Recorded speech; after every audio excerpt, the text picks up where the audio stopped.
Hello friends, welcome to our YouTube channel. तो दोस्तों, हम पढ़ रहे हैं हिमाचल प्रदेश इकोनॉमिक सर्वे की लेक्चर सीरीज़ आप सभी के दोस्तों के एग्ज़ाम के लिए। इकोनॉमिक सर्वे जो कि बहुत इंपॉर्टेंट डॉक्यूमेंट है हिमाचल प्रदेश सरकार का, और हर एग्ज़ाम में 5 से 7 क्वेश्चन यहाँ से आते हैं, यानी 10 to 15 मार्क्स का इकोनॉमिक सर्वे से क्वेश्चन आते ही आते हैं। तो आज दोस्तों हम पढ़ेंगे इकोनॉमिक सर्वे का पार्ट 2, जिसमें हम पढ़ेंगे सस्टेनेबल डेवलपमेंट गोल्स के बारे में, एग्रीकल्चर, हॉर्टिकल्चर के बारे में। साथ में हमारा रहेगा जितनी भी स्कीम्स हैं हिमाचल प्रदेश सरकार की, उनको भी हम पढ़ेंगे। तो आइए शुरू करते हैं आज का लेक्चर।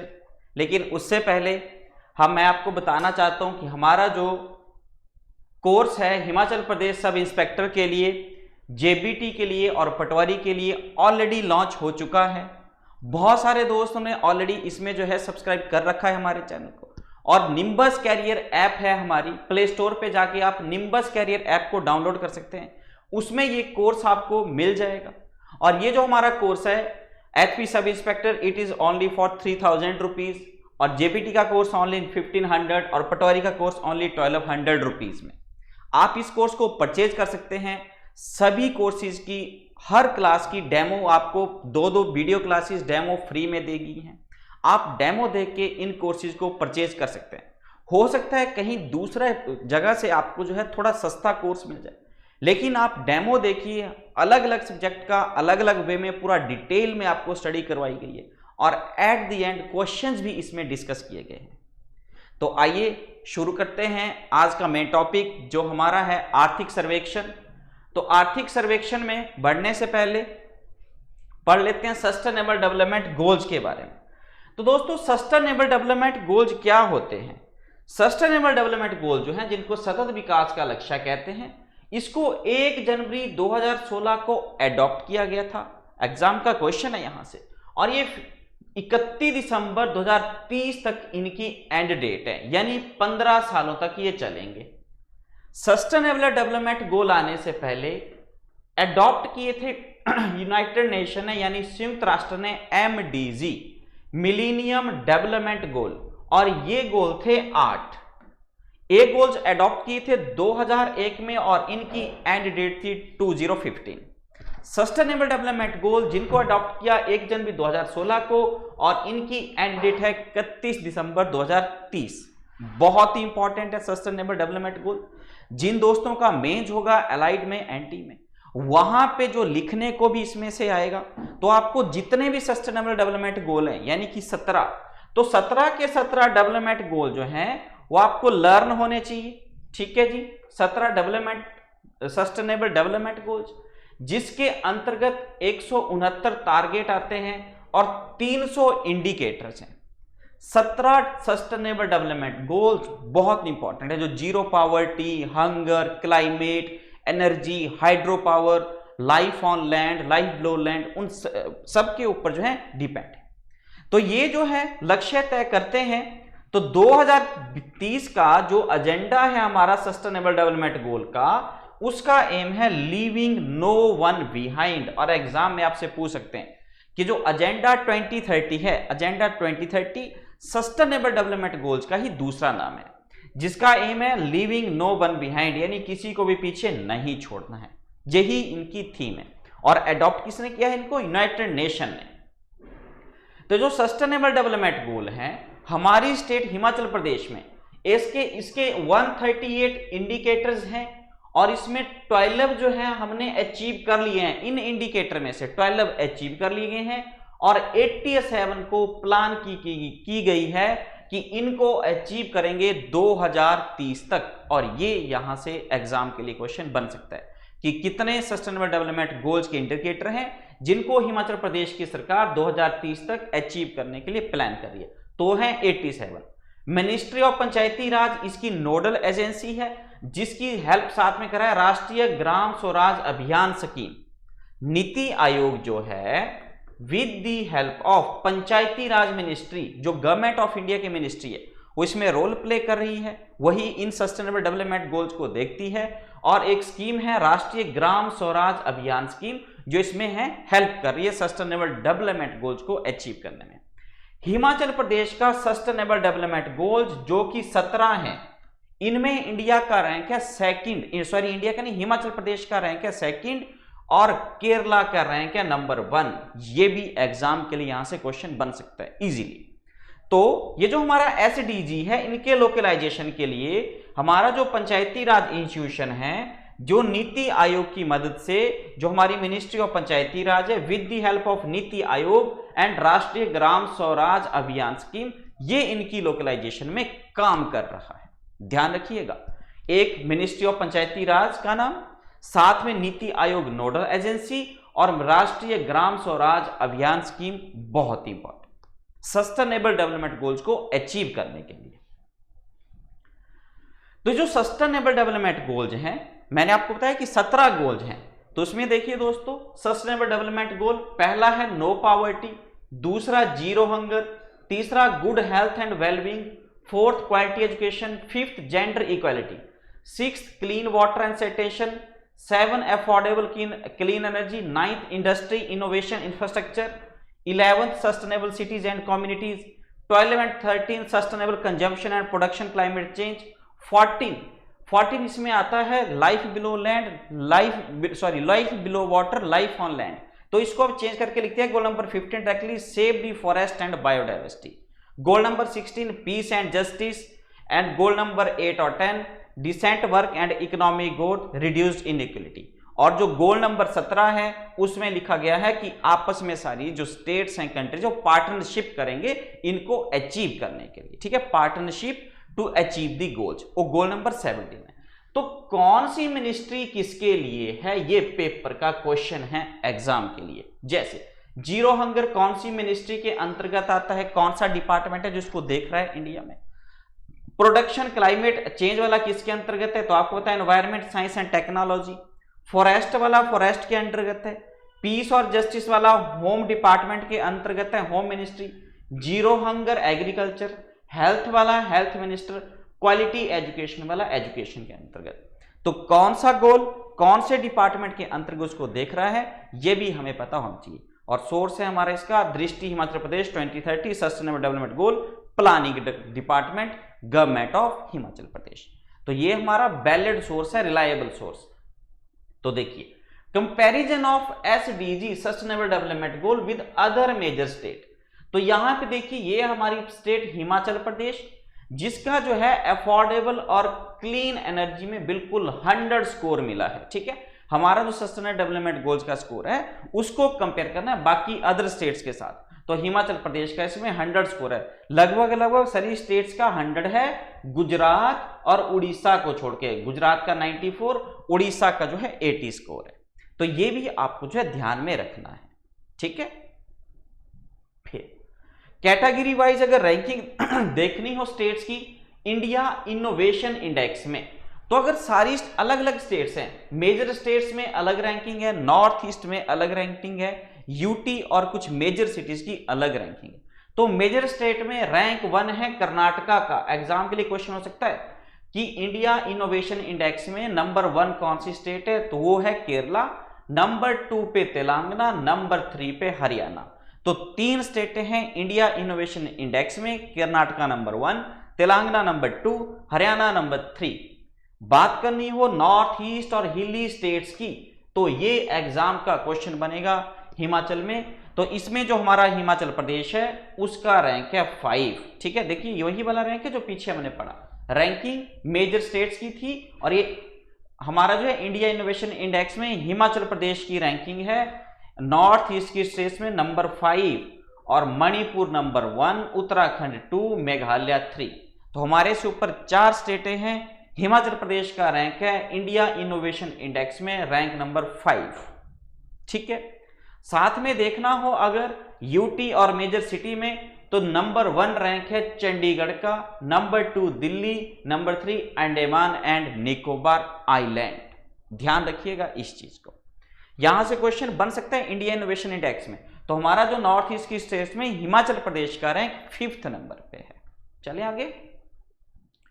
फिर एक और आता है एक्सपोर्ट प्रिपेयर्डनेस इंडेक्स, निर्यात तत्परता सूचकांक, जिसके 4 पिलर्स हैं। एग्जाम में अब स्टेटमेंट वाइज क्वेश्चन है, जब आपको ऑप्शंस देंगे तो उसमें लिखेंगे स्टेटमेंट 1 2 3 4, फिर बोलेंगे ओनली 1, ओनली 2, बोथ 1 एंड 2, इस तरह से।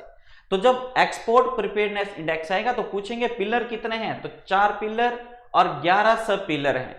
इसमें इंडिया का रैंक है 18th ऑल ओवर इंडिया, और हिमाचल प्रदेश का स्कोर है 40.43, और अगर बात करनी हो पूरी की पूरी तो हिमाचल प्रदेश का रैंक है 19th एक्सपोर्ट प्रिपेयर्डनेस इंडेक्स में। ध्यान रखना, हिमाचल का rank 18th out of 36 states, ये बात है इस साल की। लास्ट ईयर इंडिया का रैंक था, हिमाचल प्रदेश का रैंक था 19th, लास्ट ईयर 19th और इस बार 18th, यानी इस बार हमारा रैंक सुधरा है। तो स्कोर भी पूछ सकते हैं, पिछली बार स्कोर था 40.43, इस बार स्कोर है 38.8। डन। ये है एक्सपोर्ट प्रिपेयर्डनेस इंडेक्स, यानी एक्सपोर्ट के मामले में अगर कुछ निर्यात करना हो तो हिमाचल प्रदेश का रैंक क्या है सभी स्टेट्स में। तो सभी स्टेट्स में इंडिया का रैंक इस बार है 18, लास्ट ईयर था 19, 4 पिलर और 11 सब पिलर। तो वही जो हमारे 4 पिलर हैं, एक पॉलिसी का, बिजनेस इकोसिस्टम का, एक्सपोर्ट इकोसिस्टम का और एक्सपोर्ट परफॉर्मेंस का। ठीक है, एलाइड और एंटी वाले जिनका मेंस रहेगा उनके लिए ये जो हमारे 11 सब पिलर हैं वो भी इंपॉर्टेंट रहते हैं, 2 और 4, 6, 3, 9 एंड 2, 11। तो 11 सब पिलर एंड 4 पिलर्स। ठीक, ये किसके रहते हैं, हमारे एक्सपोर्ट प्रिपेयर्डनेस इंडेक्स के। फिर हिमालयन स्टेट्स में अगर बात करनी हो इसी रैंक की तो हिमाचल प्रदेश का रैंक है नंबर 2। क्लियर है बात, हिमालयन स्टेट्स में हिमाचल प्रदेश का रैंक है नंबर 2 एक्सपोर्ट प्रिपेयर्डनेस इंडेक्स में। नेक्स्ट चलते हैं डिस्ट्रिक्ट गुड गवर्नेंस इंडेक्स, जिला सुशासन सूचकांक। इसमें इंक्लूड की गई है 8 थीम, 19 फोकस सब्जेक्ट, 76 इंडिकेटर और 13 सब इंडिकेटर। इनकी अगर बात करनी हो डिस्ट्रिक्ट गुड गवर्नेंस इंडेक्स की, जो हिमाचल प्रदेश की सरकार ही लॉन्च करती है, तो इस गुड गवर्नेंस इंडेक्स में इस साल नंबर 1 पे है कांगड़ा। पिछली बार कांगड़ा का रैंक था दोस्तों नंबर 7, ये देखिए डिस्ट्रिक्ट गुड गवर्नेंस इंडेक्स। और साथ में बिलासपुर का रैंक नंबर 2, पिछली बार बिलासपुर का रैंक 2 ही था, इस बार भी 2 ही है। तो आपसे पूछ सकते हैं कि कौन सा ऐसा डिस्ट्रिक्ट है जिसका रैंक पिछली बार भी सेम था, इस बार भी सेम है। तो देखिए बिलासपुर का 2 पिछली बार भी, इस बार भी बिलासपुर का 2, और साथ में ऐसा कोई रैंक नहीं है जो आपस में इनका सेम है। तो पिछली बार बिलासपुर नंबर 2 पे था, इस बार भी बिलासपुर नंबर 2 पे। पिछली बार हमीरपुर जो था वो नंबर 1 पे था। ठीक है, हमीरपुर पिछली बार नंबर 1 पे था, इस बार हमीरपुर नंबर 4 पे है, जो हमारा डिस्ट्रिक्ट गुड गवर्नेंस इंडेक्स है। और सबसे नीचे इसमें लाहौल स्पीति है, सबसे कम rank. District good governance index में नंबर 1 पे कांगड़ा, 2 पे बिलासपुर और सबसे लोएस्ट रैंक है हमारा लाहौल स्पीति का। लास्ट ईयर भी लाहौल स्पीति का सेम रैंक था 12। तो बिलासपुर ने भी अपना रैंक मेंटेन किया है और साथ में जो लाहौल स्पीति है उसने भी अपना रैंक मेंटेन किया है। हमारा जो किन्नौर है उसने भी अपना रैंक मेंटेन किया है। तो बिलासपुर, किन्नौर और लाहौल स्पीति ये 3 ऐसे डिस्ट्रिक्ट हैं हमारे पास जिनका रैंक पिछली और इस बार बिल्कुल सेम है, कोई चेंज नहीं आया है उनके रैंक में। पिछली बार रैंक 1 था हमीरपुर का। फिर देखिए ये जो डिस्ट्रिक्ट गुड गवर्नेंस इंडेक्स है उसमें से कुछ फीचर्स अंदर से जो निकाल के आपके लिए क्वेश्चन बन सकता है। तो उसमें अगर देखनी हो टॉप की स्टेट जिसका स्कोर है 0.674 और लाहौल स्पीति जिसका स्कोर है 0.458, तो पूछ सकते हैं एग्जाम में कि इन दोनों के स्कोर में कितना डिफरेंस है। तो अगर आप दोनों का स्कोर का डिफरेंस देखेंगे तो निकल जाएगा 0.216, जो है पूरा इनके बीच में अंतर है। चंबा ने अपनी पोजीशन को इंप्रूव किया है। पिछली बार दोस्तों चंबा का रैंक था, ये देखिए ये रहा हमारे सामने 11, इस बार चंबा का रैंक है 6। लेकिन पहले चंबा का रैंक 11 था, अब चंबा का रैंक 6 है। तो स्कोर में कितना फर्क आया, पहले 0.529 था, इस बार 0.542 है। तो अभी जो हमारा डिस्ट्रिक्ट गुड गवर्नेंस इंडेक्स है उसमें लोएस्ट और हाईएस्ट के रैंक में फर्क है 0.216 का, और चंबा ने इंप्रूव किया है 11 से अपना रैंक 6 पे। नेक्स्ट बिलासपुर जिसका रैंक है नंबर 2। बात करनी हो बिलासपुर की रैंक 2 की और रैंक 1 की, तो इन दोनों के बीच का डिफरेंस है 0.010। क्लियर है जी बात। और लाहौल स्पीति जो सबसे बॉटम में है, जिसका रैंक है 12। अगर बात करनी हो इसमें तो एक वुमेन एंड चाइल्ड इंडेक्स है, उसमें इसका सेकंड रैंक है। ये जो ओवरऑल रैंकिंग है इसमें बीच में और भी रैंकिंग है इंडेक्सेस वाइज। तो वुमेन ऑन चिल्ड्रन में लाहौल स्पीति का रैंक है सेकंड, लेकिन ओवरऑल रैंक जो है वो लाहौल स्पीति का सबसे लोएस्ट है, जो आता है रैंक नंबर 12 पे। क्लियर है इतनी बात? आगे चलते हैं। सोशल प्रोग्रेस इंडेक्स में फिर से कह रहा हूं कि इकोनॉमिक सर्वे बहुत ही इंपॉर्टेंट डॉक्यूमेंट है और एग्जाम में क्वेश्चन यहां से बनता है आपके, तो आप इसको ध्यान से स्टडी कीजिए। पूरा दिन मेहनत करके, जब से इकोनॉमिक सर्वे है तब से मेहनत करके आपके लिए हम लेके आ रहे हैं। तो आप चैनल को लाइक भी कीजिए, शेयर भी कीजिए, सब्सक्राइब भी कीजिए, मोटिवेशन जिसे हमें मिलता है। तो सोशल प्रोग्रेस इंडेक्स जो है इसमें हिमाचल प्रदेश का रैंक है 7th, स्कोर है 63.28 और हिमाचल प्रदेश को वेरी हाई सोशल प्रोग्रेस की कैटेगरी में रखा गया है। इतना ध्यान रखना है। जो सोशल प्रोग्रेस इंडेक्स है हिमाचल का रैंक 7th और वेरी हाई सोशल प्रोग्रेस में हिमाचल को रखा गया है। बैंकिंग और इंस्टीट्यूशन बैंकिंग की बात करते हैं तो हिमाचल प्रदेश में जो लीड बैंक रिस्पॉन्सिबिलिटी है वो 3 बैंकों को दी गई है। पीएनबी को 6 डिस्ट्रिक्ट में, ये लास्ट टाइम एचएस का क्वेश्चन था। यूको की 4 डिस्ट्रिक्ट में और एसबीआई को 2 डिस्ट्रिक्ट में। एसबीआई को जो लीड बैंक रिस्पॉन्सिबिलिटी 2 डिस्ट्रिक्ट में मिली है उनके नाम है चंबा और लाहौल स्पीति। यूको को जिन 4 जिलों में मिली वो है बिलासपुर, शिमला, सोलन और सिरमौर। पीएनबी को जिन 6 में मिली हमीरपुर, कांगड़ा, किन्नौर, कुल्लू, मंडी और हमारा ऊना। पंजाब नेशनल बैंक हमारे इंडिया का पहला फुल फ्लैश्ड बैंक है, फुल लाइबिलिटी का पूरा पैसा जिसमें इंडियंस का था, और ये बना था 1894 में। ठीक है बात? और जो एसबीआई ये स्टेट बैंक ऑफ इंडिया, इसका नेशनलाइजेशन नहीं हुआ, ये बना है 1955 में। इससे पहले इसका नाम था इंपीरियल बैंक ऑफ इंडिया, जो 1921 में 3 बैंकों को मिला के बना था, bank of Bengal, bank of Madras and bank of Bombay. ध्यान रखिएगा, इन तीनों को कहते थे इकट्ठा प्रेसिडेंसी बैंक। प्रेसिडेंसी बैंक से बना इंपीरियल बैंक ऑफ इंडिया और उससे बना एसबीआई। तो हिमाचल के एसबीआई की 2 जो लीड बैंक रिस्पॉन्सिबिलिटी में रखा गया एसबीआई को 2 डिस्ट्रिक्ट में, चंबा और लाहौल स्पीति में। ठीक है जी, आगे चलते हैं। 2011 की सेंसस के अकॉर्डिंग अगर एवरेज पॉपुलेशन देखनी हो पर ब्रांच स्टेट में, ये भी एग्जाम में पूछा क्वेश्चन है, नया इकोनॉमिक सर्वे का नए आंकड़े। तो इसमें हमारा जो एवरेज पॉपुलेशन है पर बैंक ब्रांच हिमाचल में वो है 3073 और नेशनल एवरेज है 11000। यानी एक बैंक ब्रांच में हिमाचल में 3073 लोग और नेशनल एवरेज पे 11000 लोग हैं। देखिए कितना हमारा हिमाचल प्रदेश आगे प्रगति कर रहा है। पीएनबी की सबसे ज्यादा ब्रांचेज है हिमाचल प्रदेश में 350, एसबीआई की उससे कम 348 और यूको की उससे कम 173। प्राइवेट सेक्टर बैंक हैं तो इसमें प्राइवेट सेक्टर बैंक की 210 ब्रांचेज हैं। सबसे ज्यादा एचडीएफसी की 84 और आईसीआईसीआई की 48 ब्रांचेज हिमाचल प्रदेश में हैं। और ये आंकड़े भी इंपॉर्टेंट है कि किसकी कितनी ब्रांचेज है हिमाचल प्रदेश में। फिर दोस्तों इन स्टेट 4 जो है हमारे स्मॉल फाइनेंस बैंक हैं। इंडिया पोस्ट पेमेंट बैंक, दूसरा है फिनो यानी financial inclusion network and operation, Airtel payment bank और पेटीएम पेमेंट बैंक।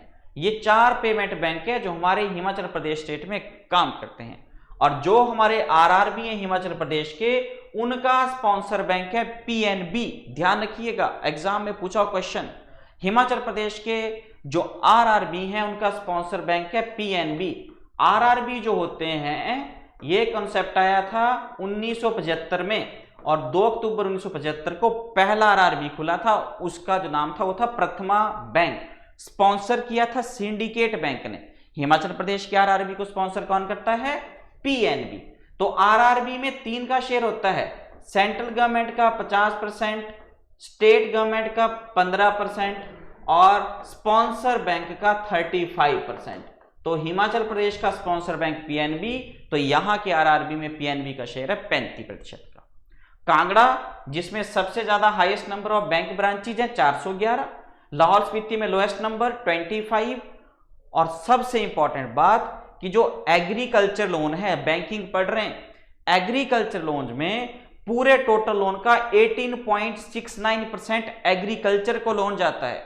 और अगर आरबीआई का थ्रेशोल्ड देखना हो नेशनल एवरेज तो 18% है। ठीक है, हिमाचल प्रदेश में जो एग्रीकल्चर लोन है जितने बैंक देते हैं 18.69% है टोटल लोन का जो एग्रीकल्चर को गया। और अगर देखना हो पूरे आरबीआई का नेशनल लेवल पे तो नेशनल लेवल इसका थ्रेशोल्ड है 18%। देखिए एग्रीकल्चर को ज्यादा लोन मिला हिमाचल प्रदेश में। यहां से भी स्टेटमेंट वाइज क्वेश्चन बन सकता है। फिर है universal social security initiative under प्रधानमंत्री जन धन योजना।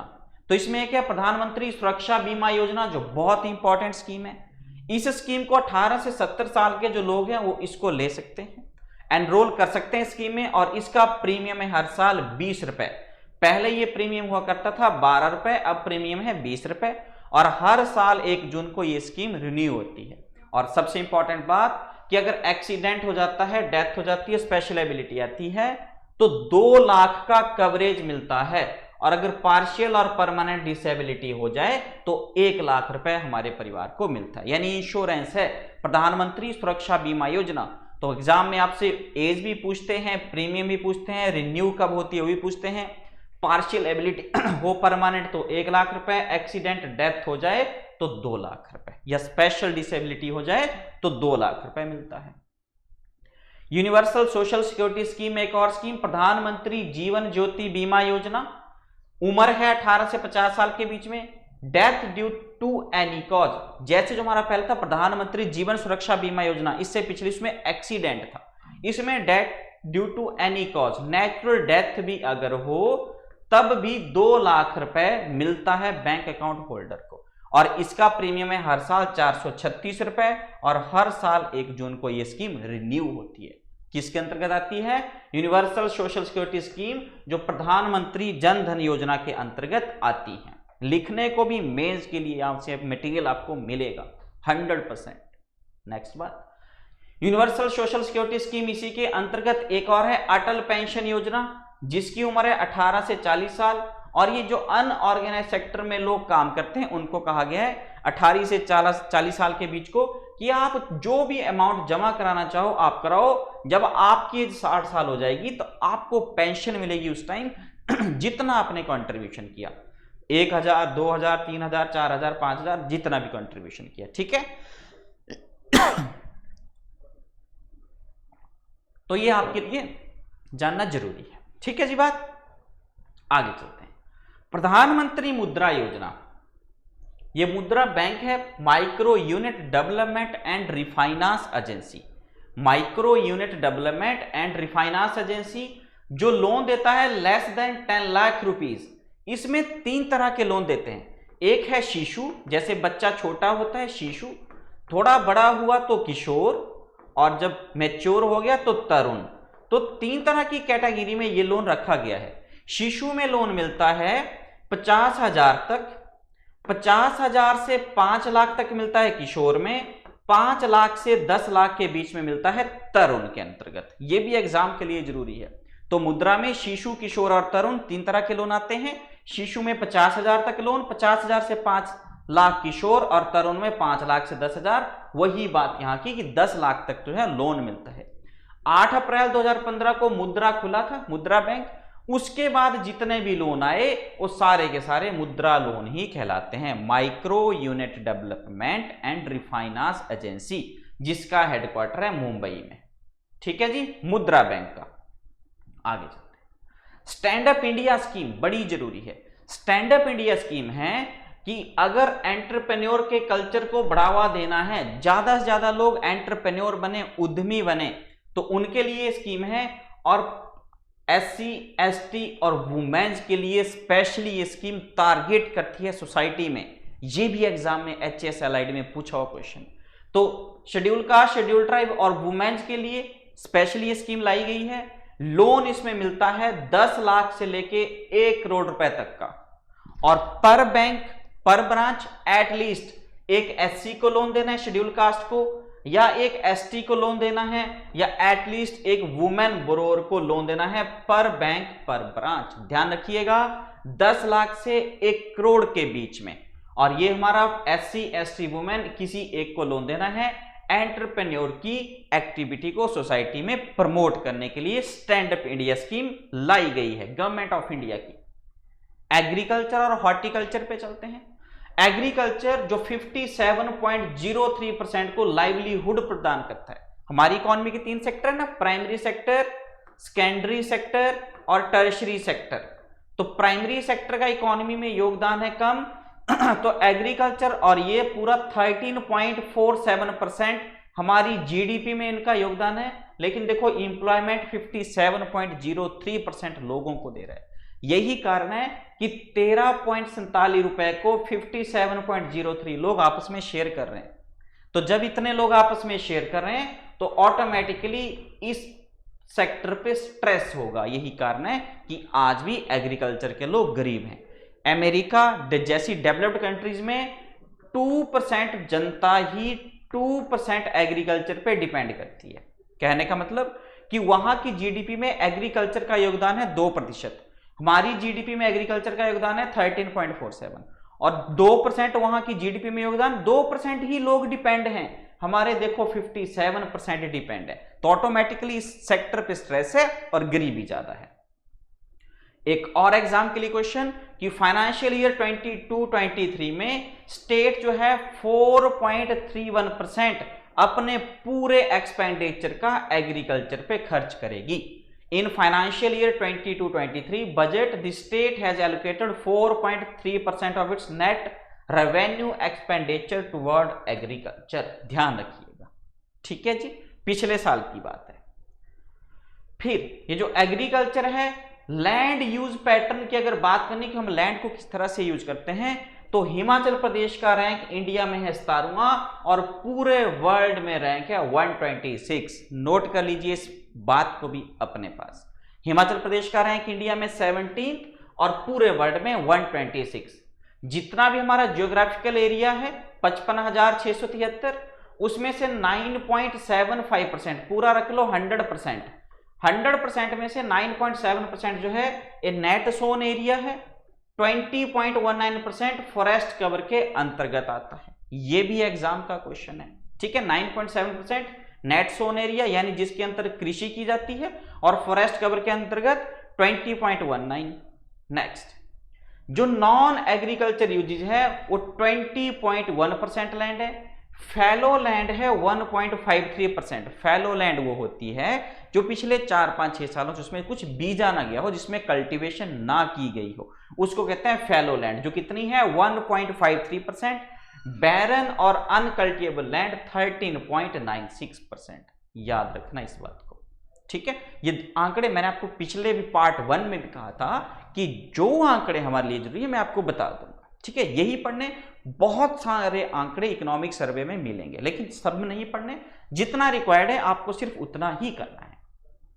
फिर लैंड होल्डिंग की अगर बात करनी हो हिमाचल प्रदेश में, तो देखिए मार्जिनल फार्मर बोलते हैं जिनके पास 1 हेक्टेयर से कम लैंड हो। स्मॉल बोलते हैं जिनके पास 1 से 2 हेक्टेयर के बीच में हो। सेमी मीडियम कहते हैं फार्मर अगर 2 से 4 हेक्टेयर के बीच में हो। 4 और 10 हेक्टेयर के बीच में हो तो मीडियम फार्मर।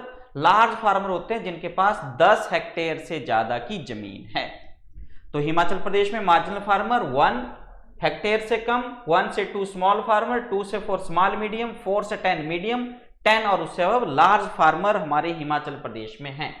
तो अगर एवरेज साइज देखना हो लैंड होल्डिंग का, तो ओनली 0.95% हमारे फार्मर जो हैं जो टोटल इसमें आते हैं। लार्ज फार्मर हैं 15.65, 5.62 मीडियम, 2.72 सेमी मीडियम, 1.39 ये और 0.4% मार्जिनल फार्मर। ये चीज है average size of holding hectare. Average देखना हो कि कितना किसके पास है, तो ये हमारे सामने आंकड़े हैं। तो ध्यान रखना, यहां से पक्का क्वेश्चन आता है कि कौन से फार्मर किस कैटेगरी में आते हैं। तो डिपेंडिंग अपॉन कि किसके पास कितनी जमीन है, कितनी हेक्टेयर है, उस बेस पे हम इनको क्लासिफाई करते हैं। चलते हैं आगे। एग्रीकल्चर हॉर्टिकल्चर में हिमाचल प्रदेश में 11 सोशल सॉयल टेस्टिंग लेबोरेटरी हैं। पूरी जो मृदा को चेक करना है उसके लिए मृदा परीक्षण प्रयोगशालाएं 11 हैं हिमाचल प्रदेश में, लाहौल स्पीति में नहीं है, बाकी हर डिस्ट्रिक्ट में है। ध्यान रखना इतनी बात को। 3 फर्टिलाइजर और सीड टेस्टिंग लेबोरेटरी हैं, 2 हमारे पास बायो कंट्रोल लैब हैं, एक स्टेट पेस्टिसाइड लेबोरेटरी है और एक bio fertilizer production and quality control laboratory है। ध्यान रखना, soil testing laboratory 11 Lahaul Spiti में नहीं है। 2 जो बायो कंट्रोल लैब्स हैं, एक है कांगड़ा में, एक है मंडी में। 2 बताइए ना बायो कंट्रोल लेबोरेटरी, ध्यान रखना, एक कांगड़ा एक मंडी, बाकी डिस्ट्रिक्ट में नहीं है। और soil testing lab Lahaul Spiti को छोड़ के हर डिस्ट्रिक्ट में है। कुछ स्कीमें एग्रीकल्चर सेक्टर की, मुख्यमंत्री कृषि उत्पादन संरक्षण, कृषि उत्पादन संरक्षण के 3 पार्ट हैं। एक बोला कि सोलर फेंसिंग कर दो अपने पूरे खेत की, जितना भी हेक्टेयर एरिया हमारा एग्रीकल्चर के अंतर्गत है, हॉर्टिकल्चर के अंतर्गत है। एक है एंटी हेल नेट स्ट्रक्चर और एक है ग्रीन हाउस के लिए। तो सरकार ने मुख्यमंत्री कृषि उत्पादन संरक्षण योजना, यानी उनको नुकसान होने से बचाना है। जैसे सेबों पे जो है हेल गिरता है, ओले गिरते हैं, तो उनके लिए एंटी हेल नेट लगा दो, ग्रीन हाउस लगा दो जहां पे जो ग्रीन हाउस लगाना चाहते हैं, और सोलर फेंसिंग कर दो जहां पे जो आवारा पशु हैं, मंकी हैं, बंदर वगैरह हैं, वो नुकसान पहुंचाते हैं फसलों को। तो यहां से जो एग्जाम के लिए क्वेश्चन बनता है वो है कि सोलर फेंसिंग में सरकार 85% सब्सिडी देती है अगर 2, 3 या उससे ज्यादा फार्मर इकट्ठे सोलर फेंसिंग लगाएं। हमारी सरकार 80% सब्सिडी देती है, अगर 100 रुपए खर्च आया तो 80 रुपए सरकार देगी अगर इंडिविजुअल बेस पे किसी ने अपने खेत की सोलर फेंसिंग करवानी, चारों तरफ, यानी बाड़ लगाते हैं ना, बाड़ लगानी हो, ताकि कम से कम जो है हमारी फसल को नुकसान पहुंचाए बाहर के जो है जंगली जानवर हैं। तो जो करंट वगैरह इसमें एक तरह से रहेगा, सोलर फेंसिंग में तो नहीं आ पाएंगे। इससे ऐसा नहीं कि वाइल्ड लाइफ को नुकसान हो, थोड़ा सा करंट झटका लगेगा, उनको भाग जाएंगे पीछे। इसमें दूसरा anti hail net, anti hail net में सरकार 80% की फाइनेंशियल हेल्प यानी सब्सिडी देती है। ध्यान रखना, यह भी एग्जाम का क्वेश्चन है। और अगर ग्रीन हाउस है, उनकी रेनोवेशन करनी है, तो सरकार 70% देती है। अगर आपने पॉली शीट को चेंज करना है 5 सालों के बाद, पॉली हाउसेज को अगर कोई डैमेज हो गया किसी नेचुरल चीज की वजह से, 5 सालों के बाद, आज लगाया 5 सालों बाद, तो सरकार 70% आपको सपोर्ट करती है, यानी सब्सिडी है एक तरह की। ठीक है, provide farmer 70% support for the replacement of poly sheet after 5 years। Scheme green house renovation scheme, anti hail net में 80%, सोलर फेंसिंग में 85%, या 3 या उससे ज्यादा किसान हो, एक हो इंडिविजुअल तो 80%। ये सारा सारा मुख्यमंत्री कृषि उत्पादन संरक्षण योजना के अंतर्गत। फिर मुख्यमंत्री नूतन पॉली हाउस परियोजना, इसमें 5,000 से ज्यादा अगर पॉली हाउसेज कंस्ट्रक्ट करने हैं, ये सरकार का एम है, सब्सिडी मिलेगी 85%। देखो, पॉली हाउस बनाना है अगर तो 85% सब्सिडी है। 5 सालों के बाद अगर नुकसान होता है तो सरकार ने 70% रखा है उस शीट को रिप्लेस करने के लिए, और 5,000 पॉली हाउसेज यानी ग्रीन हाउस सरकार ने लगाने हैं। हिमाचल प्रदेश सरकार का इकोनॉमिक सर्वे। मुख्यमंत्री किसान एवं खेतीहार मजदूर जीवन सुरक्षा योजना 15-16 में ये लॉन्च की, और बोला अगर फार्मर्स को कुछ भी इंजरी हो जाती है, डेथ हो जाता है, किसी फार्म मशीनरी की वजह से कुछ गड़बड़ हो जाती है, तो नाम बता रहा है मुख्यमंत्री किसान एवं खेतीहार मजदूर जीवन सुरक्षा, यानी जो हमारे एग्रीकल्चर किसान है उनकी सुरक्षा के लिए। तो 2015-16 में लॉन्च हुई, और अगर उनकी इंजरी डेथ होती है किसी मशीन की वजह से, तो बोला गया कि अगर पार्शियल है, परमानेंट है या डेथ है, तो उस केस में, पार्शियल केस में 10,000 से 40,000, परमानेंट के केस में 1 लाख, और अगर डेथ हो जाती है मशीनरी की वजह से तो 3 लाख रुपए सरकार किसान को देती है। किसान को तो क्या, किसान तो चला गया, उसकी फैमिली को। ठीक है, तो ये उस स्कीम के अंतर्गत आता है। हॉर्टिकल्चर में, हॉर्टिकल्चर के अंतर्गत एरिया जो हॉर्टिकल्चर में है 1950-51 में था 792 हेक्टेयर, और आज की डेट में है 235,785 हेक्टेयर, यानी 2,35,785 हेक्टेयर आज की डेट में हॉर्टिकल्चर के अंतर्गत हमारा एरिया है, बागवानी के तहत। और यही एरिया 50-51 में 792 हेक्टेयर होता था। एग्जाम के लिए यहां से क्वेश्चन बनेगा। ठीक है बात। फिर जो हॉर्टिकल्चर के अंडर एरिया है, it is contributing 26% of total agriculture area. जो एग्रीकल्चर का टोटल एरिया है उसमें से 26% जो है वो हॉर्टिकल्चर का है। और जो हमारी टोटल वैल्यू है प्रोडक्शन के मामले में हॉर्टिकल्चर प्रोवाइड करता है 22%, यानी 100 रुपए अगर टोटल प्रोडक्शन है तो उसमें से 22 रुपए हॉर्टिकल्चर से ही आते हैं। हॉर्टिकल्चर की क्रॉप्स कौन कौन सी हैं? एप्पल, मैंगो, ऑरेंज, पियर, प्लम, पीच, गलगल, एप्रिकॉट वगैरह। ठीक है, गलगल वही जो हमारे खट्टा होता है उसको गलगल कहते हैं, एप्रिकॉट, खुमानी वगैरह। फिर यहां से भी बहुत बार क्वेश्चन आया हुआ है, एप्पल जो है सबसे इंपॉर्टेंट फ्रूट क्रॉप है हिमाचल प्रदेश की। 48.8% जो हमारा टोटल एरिया है फ्रूट क्रॉप का वो इसके अंतर्गत ही आता है। ठीक है, 48.8%, about 81% of the total fruit production during financial year 21-22। Apple जो है पूरा 48.8% जो एरिया है इसके अंतर्गत आता है, एप्पल के अंतर्गत। और जितनी फ्रूट की प्रोडक्शन हुई है उस फ्रूट प्रोडक्शन में 81% योगदान एप्पल का ही है। ये वाली लाइन है, Apple is most important fruit crop of HB, constitute about 48.8% of the total area under fruit crop, about 81% of total fruit production। ध्यान रखना, एप्पल 81% फ्रूट प्रोडक्शन का और 48.8% एरिया को ऑक्यूपाई करता है। एरिया अंडर एप्पल 50-51 में था 400 हेक्टेयर और आज की डेट में 1,15,016 हेक्टेयर आज की डेट में। देखो 400 हेक्टेयर से कहां तक पहुंचा है बागवानी में हिमाचल प्रदेश। ओवरऑल फ्रूट की प्रोडक्शन देखनी हो, ये भी क्वेश्चन है हमारा। ओवरऑल फ्रूट की प्रोडक्शन फाइनेंशियल ईयर 21-22 में तो ये रही 7.5 लाख टन टोटल जो फ्रूट की आउटपुट है। और टोटल फ्रूट की प्रोडक्शन 22-23 यानी दिसंबर 2022 तक 7.93 लाख टन थी। यहां से भी एग्जाम में क्वेश्चन बनेगा कि दिसंबर 22 तक फ्रूट की टोटल आउटपुट कितनी थी, तो आंसर है 7.93 लाख टन। क्लियर है बात। Apple most important food crop जो 48.8% टोटल एरिया का, इसके हॉर्टिकल्चर का टोटल एरिया में से 48% एप्पल का, और प्रोडक्शन में 81% इसी का ही योगदान।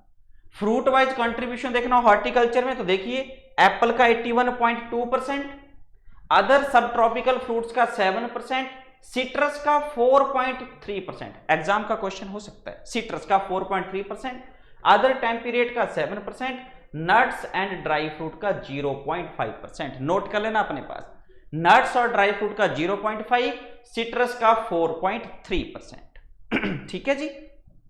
फिर state government continued the policy of market intervention scheme. Market intervention scheme है हमारे जो पेरिशेबल प्रोडक्ट हैं यानी कि सब्जियां और फल उत्पाद, उनके लिए सरकार पेरिशेबल जो हमारे प्रोडक्ट हैं, हमारी आइटम्स हैं, उनके लिए फूड आइटम्स, उनके लिए सरकार अनाउंस करती है मार्केट इंटरवेंशन स्कीम। और ये तब अनाउंस करती है अगर 50% लॉस हमारी स्टेट गवर्नमेंट बियर करने के लिए रेडी हैं, और नॉर्थ ईस्ट के केस में ये आंकड़ा है 25%। अगली इंपॉर्टेंट बात, MIS केंद्र सरकार तभी लॉन्च करती है 10% रेट जो हैं वो बड़े हो या प्रोडक्शन 10% कम हुई हो, तब इसको जो है हमारी सरकार इशू करती, किसको? मार्केट इंटरवेंशन स्कीम को पेरिशेबल प्रोडक्ट के लिए। वही जैसे MSP मिनिमम सपोर्ट प्राइस रहता है 22+1 क्रॉप के लिए, ठीक है, MSP। सेम MIS स्कीम होती है फ्रूट्स के लिए, जो हमारी फ्रूट्स वगैरह होते हैं, फल सब्जियां जो गल सड़ जाते हैं। और कब? जब सारी स्टेट गवर्नमेंट 50% लॉस बियर करने के लिए तैयार हो, नॉर्थ ईस्ट के केस में 25%, और बोला गया कि 10% जो है उसमें इंक्रीज हुआ हो प्रोडक्शन में या 10% डिक्रीज हुआ हो रेट्स में, तभी अनाउंस करता है MIS। तो हिमाचल प्रदेश में मैंगो, एप्पल, देखो इनका सपोर्ट प्राइस क्या है। मैंगो का 10.50, मैंगो सीडिंग का 10.50, मैंगो अचारी का 10.50, एप्पल 10.50, माल्टा ऑरेंज 9.50, नो माल्टा 9 और गलगल 8। बहुत इंपॉर्टेंट MIS स्कीम कि कितना जो है हमारी मैंगो एप्पल सीड स्टेट जो है इनको प्रदान करती है। तो ध्यान रखना हिमाचल प्रदेश सरकार इन सब के लिए एक प्राइस ये रहता है कि अगर कोई चीजें सड़ गल जाती हैं, खराब हो जाती हैं, तो इस मिनिमम रेट पे हम आपसे खरीदेंगे। जैसे न्यूनतम समर्थन मूल्य होता है क्रॉप्स के लिए, प्रोक्योरमेंट प्राइस होता है, इशू प्राइस होता है फूड कॉर्पोरेशन ऑफ इंडिया का, वैसे ही MISP पेरिशेबल जो आइटम्स हैं उनके लिए रहता है। आगे चलते हैं। हॉर्टिकल्चर में कहा था कि it was plan to put 15,1556 hectare new under fruit plant, पर ये हम अचीव कर पाए 1549.27 हेक्टेयर। कहा था पिछले इकोनॉमिक सर्वे में कि हमने 15, और एग्जाम में क्वेश्चन पूछा था ये कि 1556 हेक्टेयर का एरिया है उसको फ्रूट्स प्लांट्स के अंतर्गत लाएंगे, लेकिन हम अचीव कर पाए 1549.27 हेक्टेयर। ध्यान रखना 1549.27 हेक्टेयर, एम था 1556 का। HPMC जिसकी 4 कंट्रोल्ड एटमॉस्फेयर स्टोर हैं शिमला डिस्ट्रिक्ट में एप्पल्स के लिए प्रॉपरली, एक है जरोल टिक्कर कोटगढ़ में, गुम्मा कोटखाई में, ऊदी कुमारसेन में, रोहड़ू में 700 मिलियन मीट्रिक टन, और टोटल का हमारा 2680 मीट्रिक टन एप्पल है जिसको हम स्टोर कर सकते हैं। ठीक है, capable of storing 2680 metric ton apple, पूरा जो प्रोड्यूस हुआ इतना से हम स्टोर कर सकते हैं। और ये 4 जो हैं एटमॉस्फेयर स्टोरेज हैं जिनको हमने सेटअप किया है कोटगढ़ जरोल टिक्कर में, कोटखाई गुम्मा में, कुमारसेन ओदी में और रोहड़ू में 700 मीट्रिक टन का। एग्जाम को यहां से क्वेश्चन में जैसे हर्बल गार्डन से क्वेश्चन बनता है ना कि 4 हर्बल गार्डन है हिमाचल प्रदेश में, वैसे यहां से भी क्वेश्चन बनेगा हॉर्टिकल्चर में। तो ये दोस्तों आज का हमारा इकोनॉमिक सर्वे का पार्ट 2 था जो हमने डिस्कस किया। हमारे चैनल को लाइक कीजिए, शेयर कीजिए, सब्सक्राइब कीजिए।